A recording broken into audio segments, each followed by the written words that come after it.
안녕하십니까. 오늘은 무민명리 강의록 57번째 시간입니다.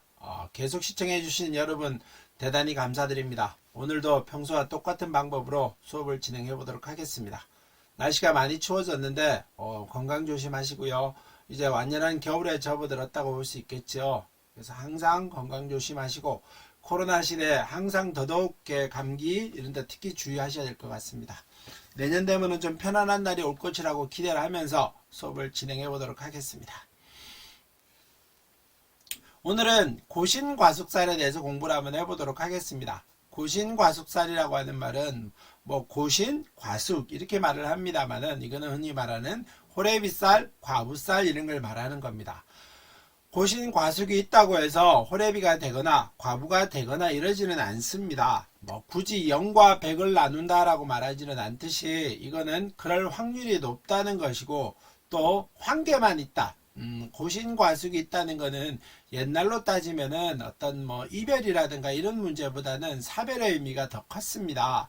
그래서 배우자 인연이 끊어진다라고 했었을 때 옛날에는 이혼이라고 하는 개념들이 없었기 때문에 죽었다 때로는 이렇게 설명하기도 합니다만은 요즘은 꼭 죽었다라고 말하지는 않습니다. 그래서 요즘은 이 고신과숙이 있다는 의미는 한 배우자와 인연을 오랫동안 이어가기는 힘들겠다.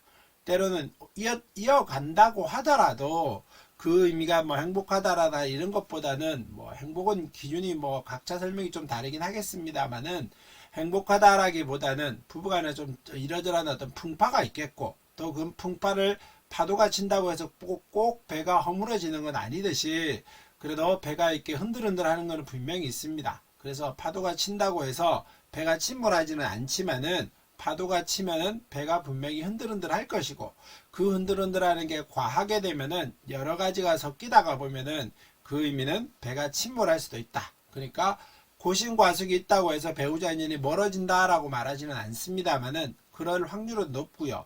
또 때로는 이러저러한 여러 것들이 많이 겹쳐 있었을 때는 그럴 확률이 높습니다. 라고 얘기를 드리겠습니다. 그래서 고신과숙의 의미를 좀 더 공부 상세하게 해보도록 하겠습니다. 고신과숙살, 일명 호래비살 과부삭이라고 하며 띠의 방국을 기준으로 산출합니다. 쉽게 말하면은 이 고신과숙의 의미는 그 띠를 가지고 봅니다. 전에도 늘상 그런 신살론에 와서는 명리학에서는 어떤 거는 일간을 기준으로 어떤 거는 띠를 기준으로 많이 설명을 하는데 이거는 띠를 기준으로 설명을 하는 겁니다. 그래서 띠를 기준으로 설명을 할 때 고신과숙의 의미는 띠를 가지고 본다. 그래서 띠의 방국으로 가지고 선출한다 라고 얘기합니다. 띠의 방국이라고 하는 말은 첫째 인묘진띠, 사오미띠, 신유술띠, 해자축띠를 말하는 겁니다. 그래서 이 띠들은 우리 흔히 말하는 띠를 가지고 말하는 거기 때문에 띠의 방국입니다. 그래서 과숙살은 흔히 말하는 과부살, 호래비살 이렇게 말을 하지요. 근데 호래비살은 고신살 이렇게 말을 합니다만은 과부살은 남자는 해당 사항은 없습니다. 고신살도 여자는 호래비가 될 일은 없지요. 그렇기 때문에 여자도 고신살은 해당 사항이 없다. 그래서 과숙살은 여자를 보고 고신살은 호래비살을 봅니다. 그래서 인묘진띠는 축위과부살이고요. 그 다음에 인묘진띠는 사가 고신살입니다. 또 사오미띠는 진이 과숙살입니다. 과부살이란 뜻이겠죠? 그 다음에 사오미띠는 신이 고신살이고 호래비살입니다. 그 다음에 신유술띠는 미가 과부살이고 해가 호래비살입니다. 해자축띠는 술이 과부살이고 인이 호래비살입니다. 그러니까 과부살은 전부 다 진술충밀이 이루어져 있습니다. 전부 다 토의 기세가 뚜렷하지요. 흔히 말하는 외롭고 어떤 혼자 가만히 머물러 있거나 수양이거나 이런 어떤 산속에 핀 꽃 같은 그런 느낌입니다. 아무도 찾아주지도 않고 알아주지도 않는 그런 느낌이기는 한데 고신살은 보면은 전부 다 인신사회가 이루어져 있습니다. 역마살의 기세를 가지고 말을 합니다.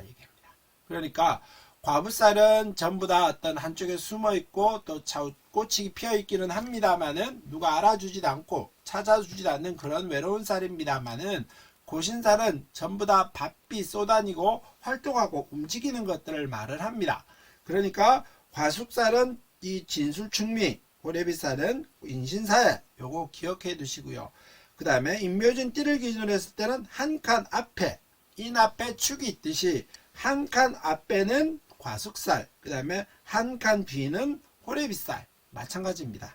사오미는 앞으로 가는 것이 진이 한 칸 앞에 있죠. 이런 거는 과숙살. 뒤로 한 칸 오면은 호래비살. 그 다음에 신유술띠도 앞으로 한 칸 가면은 과숙살, 뒤로 오면은 호래비살. 해자축띠도 앞으로 한 칸 가면 술이고 뒤로 한 칸 오면은 호래비살입니다. 그러니까 띠를 기준으로 했었을 때 방국의 한 칸 앞에 글자, 뭐 인묘진 인신사회가 보통 띠의 기준, 인신사회가 띠의 전부 다 시작들이죠. 방국의 시작들인데 이 띠의 앞 글자들은 전부 다 토의 글씨로 이루어져 있습니다. 이런 것들은 호래비살, 과부살이다 라고 기억하시고, 그 다음에 방국의 띠의 기준의 다음 글자는 호래비살이다. 이렇게 기억하시기 바라겠습니다. 다음 페이지 보도록 하겠습니다. 고신살과 과숙살은 띠를 기준으로 파악하며 일, 시, 월순으로 본다. 아무래도 이제 일은 내 노년이고 뭐 결혼했다라기보다는 그 인연을 계속 이어갈 수 있느냐 없느냐 이런 걸로 따져왔었을 때는 아무래도 일과 배우자 자리, 이제 배우자 자리가 일이죠. 배우자 자리와 시와 월순으로 본다. 월은 아무래도 조금 약할이라고 봅니다. 그렇지만은 작용은 없다라고 말하지는 않습니다. 남자는 시가 고신이면 말년이 고독하고, 여자는 월이 과숙이면은 백호살이나 괴강살이 같이 있으면 매우 흉하다. 뭐 이것도 뭐 남자는 시가 고신이고 말년이, 그 다음 여자는 월이 과숙인데 백호와 괴강살이 같이 있으면 매우 흉하다. 뭐 이것들도 실제 사주들도 있습니다. 그것도 한번 나중에 기회가 되면 살펴보도록 하겠습니다. 사주의 재관의 상태가 안 좋으면 흉한 작용이 강해 부부 풍파가 많은데, 건강이 나빠 고생하거나 경제적으로 어려워 많은 고생을 하면서 사는 부부가 있는데, 부부가 고생을 하면서 살면은 이 고신과숙의 영향이 좀 덜하고, 그 다음에 경제적으로 여유롭거나 뭐 또 삶이 그렇게 뭐 객관적으로 봤었을 때 어렵지 않았었을 때는 이 영향력이 크게 있습니다. 이런 의미를 설명해 놓은 겁니다.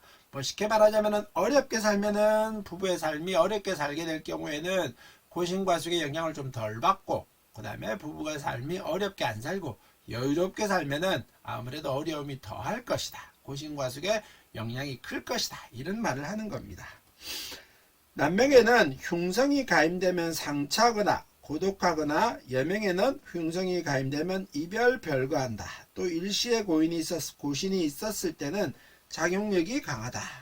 뭐 흉성이 가임된다는 의미는 뭘까요? 남명의 흉성이 가임된다는 의미는 뭐 단순하게 따지면 비겁이 많다라든가, 뭐 비겁은 죄를 극하게 되니까, 여성의 흉성이 가임된다는 의미는 뭐 상관이 뚜렷하게 있다라든가, 이런 것들이 상관견관을 하게 될 경우에는 흉성이 가임된다라고 할 수 있죠. 이런 경우에 부부간의 인연이 멀어질 확률이 하나가 있는 데다가 더더욱 멀어집니다. 라고 얘기 드리겠습니다. 다음 페이지 한번 보도록 하겠습니다. 고신과숙의 작용입니다. 호래비살은 인신사회로 이루어져 있고, 과부살은 진술충미로 이루어져 있습니다. 남자는 비견, 인수, 고신살이 있으면 결혼하기 어렵고 상처합니다. 처로 인해서 눈물을 흘린다는 뜻이죠. 상처가 뭐 비견은 말 그대로 죄를 극하고, 죄와 인수도 서로 사이가 안 좋고, 그러다 보니까 뭐 이런 의미가 있을 것 같습니다. 여자는 상관, 겁재, 편인, 과부살이 있으면 과부를 면하기 어렵다. 뭐 상관경관과 마찬가지 겁재가 있었어도 그 기세가 강폭함이 재극인을 하니까, 재를 극하니까 재는 관을 생할 때 재생관하지 못하고 재생살하는 경우가 있기 때문에 이런 말들을 하는 겁니다. 그 다음에 남명은 정재, 편재가 사, 절, 고신이 있으면 결혼하기 어렵다. 사절은 12운성을 가지고 말을 합니다. 그래서 그런 의미가 되겠고요. 여명은 관이 많거나 사와 절이 있고 과숙살이 있으면 많은 남자와 인연이 있을 것이다. 그 다음에 흉운에 호래비살, 과부살을 만나면 부부장을 면하기 어렵다. 과부, 호래비살이 일시에 있으면 작용력이 강하다.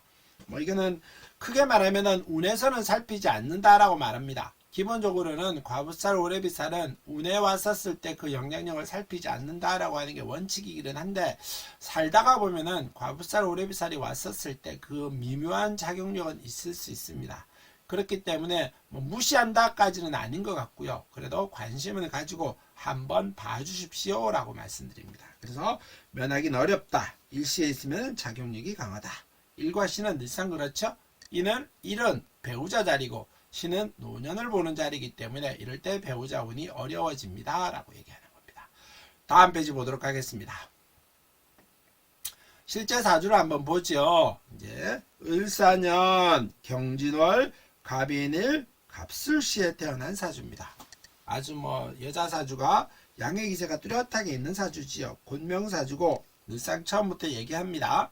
오행을 먼저 붙여보십시오 라고 말씀드립니다. 그래서 간목은 양의 금이고, 간목도 양의 금이죠. 경금도 양의 금이고, 을목도 음의 금입니다. 그 다음에 술토도 양의 토, 임목도 양의 목, 진토도 양의 토고요. 사화는 양의 화입니다. 그러다 보니 목이 많고 화가 한 개 있고 토가 두 개, 금이 하나, 수가 없는 아주 강건한 사주입니다. 그래서 기세로 따지면은 이제 뭐 양의 기세가 많기 때문에 이런 경우는 글씨로 따졌었을 때는 목이 많을 때 이성의 풍파가 분명히 있을 것 같고요. 그 다음에 또 간이라든가 이런 것도 조심해야 되겠다라고 늘상 말씀드립니다. 오행의 과다를 가지고 한번 말씀드렸고요. 그 다음에 신강신약을 따져놓고 보면은 간목은 하나, 둘, 셋, 네 개입니다. 여자는 4점이지요. 여자는 4.5점부터 신약합니다. 신강합니다. 그러니까 4.5점이 안 되면은 신약하다라고 말할 수 있는데, 이 사주는 점수로 따지면 신약한 사주가 맞습니다. 그래서 신약하면은 수와 목의 운을 찾습니다. 그래서 수목운을 찾다 보니 목, 때로는 수. 이래서 뭐 운은 그렇게 잘 흘러간다라고 말하지는 않습니다. 그래서 뭐 이런 경우는 어떻게 이제 신약하냐 신강하냐 이런 논쟁점에 서 있을 수 있는데, 뭐 그거는 이제 어떻게 말할까요? 신강신약을 나누는 의미는 운에서 좋은 운이 오느냐 안 오느냐를 찾기 위해서 하나의 방법입니다. 그래서 신약하지만은, 근데 이 사주는 글씨로 따지면 신약한 사주는 분명히 맞습니다. 근데 이 사람이 신약하다라고 하니까 여유롭고, 아니 뭐 남의 얘기를 잘 듣고, 내가 뭐 유연하거나 뭐 때로는 행동을 하려고 할 때 너무나 신중하거나 이렇게 말을 하는데, 이거는 그렇게 말하지는 않습니다. 왜냐? 간목일주가, 갑인일주가 아주 강한 기세를 유지하고 있죠. 그 주변에 목도 많이 있습니다. 그러다 보니까 이런 경우는 이제 글씨로 따지면은 신강신약을 논할 때는 신약한 사주가 맞습니다만은, 그 기세는 결코 약하다라고 말하지 않습니다. 그래서 설명할 때는 신강신약을 논해서 대운을 찾을 때는 이렇게 찾고, 이거는 이제 신약지 위강, 신강지 위약 얘기를 하는데, 이런 경우는 신약한 사주기는 합니다만은 강한 기세를 유지하고 있습니다. 그래서 결코 기세로 설명을 할 때는 신약하다라고 설명하지는 않습니다. 그건 또 나중에 뒤에 가서 좀 더 사주를 풀이하거나 이럴 때 공부를 다시 한번 해보도록 하겠습니다. 천간합을 보면은 을경합이 있죠. 그 다음에 지지합이 있느냐, 뭐 특별하게 딱 합이라고 하는 글씨가 나와 있지는 않습니다. 인묘진에 뭐 여기 뭐 묘가 빠졌고, 인호술에 여기도 오가 빠졌죠. 그러면 묘와 오가 왔었을 때 사주의 기세는 좀 더 변할 수 있을 것이다. 인과 사가 있으면은 인사라고 하는 글씨가 붙으면은 또 형이라고 하는, 신이라고 하는 형이 빠진 이런 거기 때문에, 그래서 이 사주는 신이 올 때, 때로는 묘가 올 때, 때로는 오가 올 때, 이럴 때 크게 인생의 어떤 대운의 기세가 흐름이 변할 수도 있습니다. 그런 것도 한번 살펴봐야 됩니다. 그랬었을 때, 뭐 여기 신이 왔었을 때, 여기 신이 왔죠? 여기 오가 왔죠? 때로는 묘는 아직까지 오진 않았습니다. 뭐 이런 의미가 왔었을 때 한번 어려움이 있었을 것 같다, 불편함이 있었을 것 같다, 뭐 이렇게 얘기해 드릴 수 있겠습니다. 그 다음에 육진을 한번 붙여보죠. 그래서 간목은 겁비견, 그 다음에 경금은 편관, 을목은 겁재고요, 술태는 변재, 임목은 비견이고, 그 다음에 진토도 역시 변재입니다. 그 다음에 사화는 역시 식신이지요. 그러다 보니 이거는 편관 같은 경우는 신강해야 좋습니다 라고 말씀드렸습니다만은 신약한 사주입니다. 근데 현재 평관이 기둥으로 서 있죠? 그건 조금 불편할 것이다. 평관은 옆에서 이렇게 합해주는 것도 뭐 그 기세를 부드럽게 해주는 역할을 하기는 합니다. 또 식신과 평관이 기세를 이루고 있죠? 그래서 뭐 이 평관의 기세는 좋다라고 말하기는 어렵습니다만은 그 역할은 할 수 있을 것이다. 평관의 기세로만 봤었을 때. 그 다음에 이건 이제 우리가 흔히 말하는 12운성으로 따져 보면은 12운성은 붙여보겠습니다. 양궁이고요. 때로는 관꾼입니다. 그 다음에 쇠궁이고 그 다음에 병궁입니다.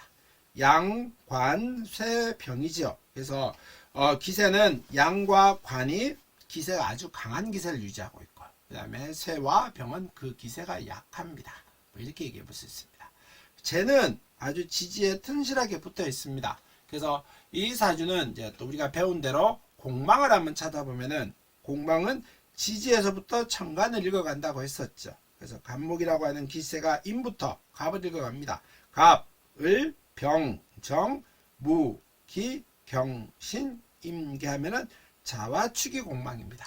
그래서 자축 공망인데 자축은 없다. 그러면은 또 하나. 그 다음에 삼재는 뭘까요? 삼재는 이게 띠를 가지고 본다 그랬었죠. 뭐 사유축띠라고 표현을 했습니다. 그래서 띠는 삼재는 삼합을 가지고 띠를 가지고 보면서 방국인년이 삼재다. 그래서 사유축띠는 해자축년의 삼재입니다. 그래서 해자축년이기 때문에 뭐 2020년은 뭐 축년도 아니죠. 그러다 보니까 자년이기는 합니다. 그래서 해자축년의 삼재이기 때문에 이 올해는 삼재운이다. 근데 이 사람은 목과 수가 필요한 사람입니다. 그러다 보니 수와 목의 운이 필요한 사람이다 보니 해자축년은 굳이 수의 기세죠. 그렇기 때문에 굳이 뭐 운이 삼재라고 해서 크게 영향을 받을 것 같지는 않다. 뭐 이렇게 얘기해 보겠습니다. 그 다음에 천을기운을 한번 살펴보면은 천을기는 갑무경은 충미입니다. 충미는 없죠. 그래서 천을기는 없다. 그 다음에 삼기성은 갑무경인데 천간은 없습니다. 역시 이것도 천을기는 없다죠. 삼기성은 없다. 대운에서도 무가 오면 좋은데 무는 뭐 한창 72세에 오기 때문에 무는 없습니다. 라고 얘기합니다. 그 다음에 이제 고신과숙을 보면은 사오음입니다. 사띠가 방국인년에 사오미년에 이 앞에 고신살은 이 앞에 오르게 진이 고신이고요. 그 다음에 미신이 신이 고신이고 진이 과부살입니다. 그래서 띠의 방국을 가지고 봤었을 때 이 사람은 여기에 과부살을 뚜렷하게 가지고 있습니다. 그래서 과부살이 있군요. 이 과부살은 그 영향력을 끼칩니다. 왜냐? 과부살이 있다 없다가 중요한 게 아니고 과부살이 있으면은 그럴 확률이 높아진다는데 이 사람은 이 갑목이라고 하는 것이 경금과 충합니다. 그래서 경금은 갑목은 바라는 것이 경금의 남편을 바라기는 합니다. 근데 경금의 남편을 바란다와 그 경금의 남편과 오랫동안 계속 유지하고 가느냐는 건 다릅니다. 경금이라고 하는 남편은 부드러운 성향이 아니고요. 때로는 경금이라고 하는 남편은 부인을 따뜻하게 위로해 주거나 부인의 감정을 만져주거나 이렇게 하는 사람은 아닙니다. 항상 자신이 뭐 우위에 쓰려고 하고 상대방을 이기려고 하고 뭐 또 상대방을 뭐 때로는 꺾으려고 한다가 표현하기는 맞겠죠. 나를 따라주는 것이 좋은 기질의 남편이 편관의 남편인데 이런 사람은 그런 기질 뚜렷하게 가지고 있습니다. 또 이 경금이 나와는 충하고요. 다른 사람과는 또 합하고 있습니다. 이것들도 한번 살펴봐야 되겠죠. 그 다음에 진이 왔는데 이 진은 과부살입니다. 근데 이 사람의 운을 찾다가 보니 을사생이죠. 을사생은 65년생입니다. 65년생 같은 경우는 올해 뭐 2020년으로 따지면 한 뭐 57살, 뭐 56살 뭐 이렇게 설명할 수 있습니다. 그래서 이 사람의 운은 병술대운에 지금 지나가고 있습니다. 그래서 과부살을 건드리면 안 됩니다. 그래서 이 사람이 42대운에 을류대운이 왔었는데 이 을류대운 때 이 경금과 대판 싸우고 뭐 이러저러한 풍파가 있었습니다. 그래서 부부간의 사이에서 좀 어려움을 겪었다라고 얘기할 수 있습니다. 조용히 넘어갈 것 같은 사주는 아니다 라고 얘기 드리겠습니다. 다음 사주를 하나 더 보겠습니다. 이 사주는 이제 과숙살은 앞에서 했었고요. 고신살에 대해서 한번 보도록 하겠습니다. 무신년 개해월, 그 다음에 정해일, 신사, 신해시에 태어난 사람입니다. 조금 보면은 해 보이죠? 또 사주를 보자마자 제가 말씀드렸다시피 오행을 붙여보라고 했습니다. 오행도 먼저 붙여보면서 수업을 진행하겠습니다. 신은 음의 음입니다. 정은 음의 화고요. 개도 음의 화고, 무토도 양의 토입니다. 해는 양의 수고, 그 다음에도 또 양의 수, 얘도 양의 수. 신은 양의 금입니다. 그러면은 이 사주는 특이하죠. 조금 이렇게 생긴 거 과연 있을까라고 말하지만 뭐 실제로 본 사람이니까 뭐 실제로 있습니다. 그래서 이 사주는 목이 화가 토가 금과 수가 이렇게 오행이 상당히 편중되어 있는 사람이다 라고 얘기할 수 있습니다. 오행으로 따지면 정화일주는 겨울이 좋다라고 했었습니다. 겨울에 태어났죠. 천간에 좋은 거는 간목하고 임수하고 이렇게 좋다라고 했었고 경금도 좋다고 했습니다. 임수는 아니군요. 그래서 임수는 좋을 수도 있고 나쁠 수도 있다고 했습니다. 정화는 간목과 경금이 있으면 좋다라고 했었고 임수는 뭐 때로는 아닐 수도 있고 좋을 수도 있기 때문에 임수는 살짝 보류를 해놓겠습니다. 그러고 나서 이 사주는 신약하냐 신강하냐를 따져봤었을 때 이 정화는 뭐 굳이 얘기하면은 나를 도와주는 거는 없습니다. 그러다 보니 신약한 사주다라고 말을 하겠지요. 현실적으로 지금 수준에서는 신약하다라고 말을 합니다. 그래서 목과 화의 운을 찾습니다. 대운을 따지면 목화운을 찾죠. 그 다음에 화목, 그 다음에 쭉 가면은 화, 때로는 화, 그 다음에 뭐 쭉 가면 없다. 뭐 이러다 보니까 운은 뭐 그렇게 지금 현재는 무신생이니 이 사람도 몇 년생일까요? 65, 66, 67, 68년생이죠. 그래서 68년생이면 올해 53세 뭐 이렇게 얘기하고 있습니다. 그래서 지금 무진대운을 지나가고 있기는 한데 운은 좋은 운은 아니다 라고 말씀드리겠습니다. 육친을 한번 붙여보겠습니다. 신금은 편재, 개수는 편관, 무토는 상관입니다. 해수는 정관, 또 해수도 정관, 또 해수도 정관이고요. 신금은 정제입니다. 그래서 이 사주의 흐름을 바라보면은 합은 천간의 합은 무게합이 있게 자리하고 있고요. 지지는 뭐 합이 보이지는 않습니다. 그 다음에 형이 있느냐? 지지는 해라고 하는 형들이 있죠. 해 형들을 있고 그 다음에 지지에 또 합이 있느냐? 합은 보이지 않고요. 형충파에서 뭐 특별하게 뭐 충도 보이지 않습니다. 천간의 충은 갑계 정계충이 이렇게 보이기는 합니다. 정계충의 역할은 있겠고요. 그 다음에 또 하나는 이제 뭐 원진, 뭐 파 이런 거는 뭐 그냥 넘어가겠습니다. 그 다음에 육친에 대한 설명은 편재, 뭐 별로 의미는 없겠지요. 신강해야 좋고 뭐 좋은 인연을 만나려고 하면은 식신도 만나는 게 좋고 이렇게 말을 하는데 이 사주는 그렇게 보이지는 않습니다. 그 다음에 상관을 말할 때도 역시 상관은 신강해야 좋다라고 했습니다만은 뭐 그게 운에서 받쳐주진 않고 있기 때문에 뭐 신약한 상관이더라도 운에서만 받쳐주면 되는데 이 사주는 운에서 상관을 받쳐주고 있지는 않습니다. 그래서 뭐 이렇게 될 때는 뭐 운이 잘 받쳐줬으니까 뭐 좋을 수는 있겠죠. 기본적으로 상관은 상관정제 기세가 뚜렷하게 있고 또 상관은 편관하고 기세가 올리면 좋다라고 말했었습니다. 근데 정관은 상관의 역할을 나쁘게 하는 것들입니다. 정관과 상관은 만나면 안 되는 글씨였었죠. 그래서 이 사람은 뭐 아주 이럴 때 어려움을 많이 겪을 수 있습니다. 그 다음에 12운성을 한번 붙여보도록 하겠습니다. 해수는 태고요. 또 요것때 태. 또 태입니다. 그 다음에 신금도 지지신금이죠. 욕궁입니다. 그러다 보니 이 사람은 뭐 직업은 태를 유지하고 있습니다. 태는 힘이 없고 아주 부족하고 이제 막 만나서 이제 뭐 어떻게 엉키고 설키고 있는 그런 기운들을 말을 합니다. 근데 신약하다 보니 이 기세가 약할 것이다. 관의 기세가 약할 것이다. 그 다음에 정제는 욕궁입니다. 뭐 제가 욕궁이라고 하는 의미는 이 사람 입장에 따지면 아내가 욕궁에 들어있는 거죠. 그러다 보니 때로는 이 사람이 돈의 욕궁에 들어있는 겁니다.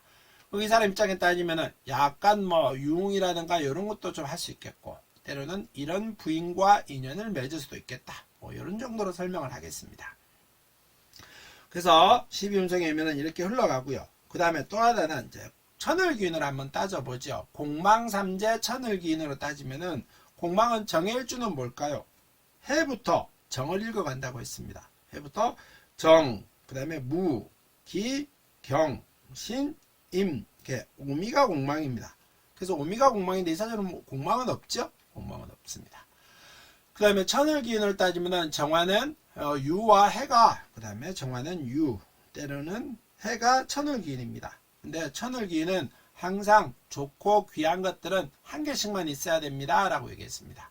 근데 이 사람은 해 뭐 여러 개를 가지고 있죠. 그래서 중원을 명키 어려울 것이다 이렇게 얘기했었는데 실제로 이 사람은 현재는 지금은 이혼한 상태인 걸로 알고 있습니다. 그 다음에 귀인, 그 다음에 이제 천을기인 삼재는 뭘까요?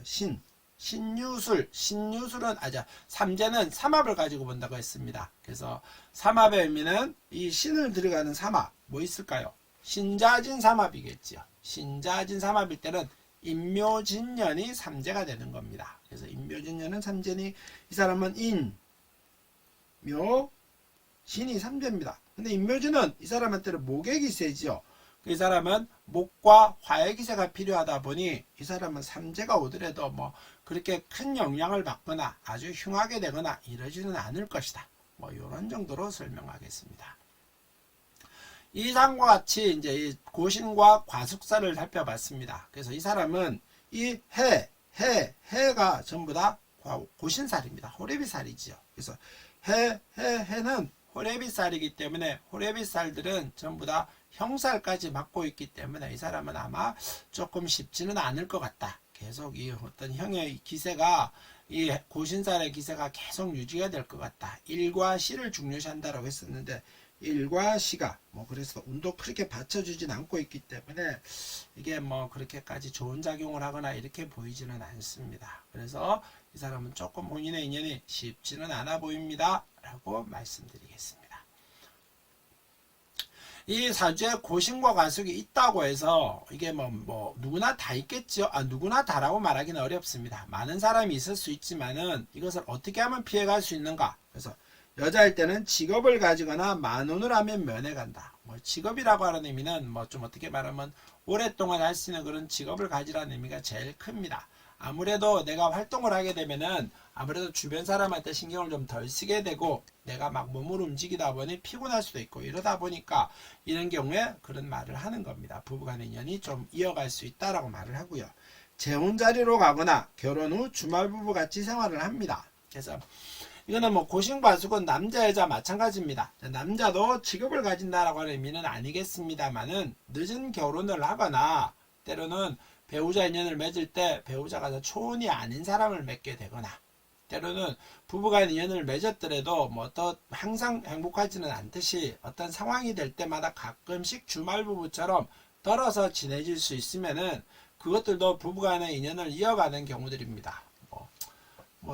그게 무슨 부부간입니까? 라고 말을 하겠지만은, 이제 혼인이라고 하는 끈, 굳이 얘기하면 호적에 한 줄 올라있는 걸 말을 할 때는 그것들도 분명히 한 줄의 인연을 이어가서 부부간 인연을 이어갈 수 있는 것이다. 그래서 소나기가 지나가고 나면 평안함이 오듯이 항상 어려움은 있겠지만은 그 어려움 소나기를 지나가고 나면은 그 인연도 이어갈 수는 있는 겁니다. 그래서 이러이러한 상황을 맞닥뜨렸었을 때는 그 인연도 오래 이어갈 수 있습니다. 이런 의미로서 명법에 대한 얘기를 살짝 해드렸습니다. 이상 오늘과 고신과 과숙에 대해서 호래비살, 때로는 과부살에 대해서 알아봤습니다. 조금 이해가 되셨는지 모르겠고요. 아무래도 좀 시간이 넉넉하고 이렇게 길게 하기보다는 좀 짧게 하다 보니 설명도 조금 부족했던 것 같고 수업은 요 정도 좀 진행하겠습니다. 자꾸 리와인드해서 들으시면서 궁금한 내용 질문 주시기 바라겠습니다. 오늘 수업은 여기까지 하겠습니다. 감사합니다.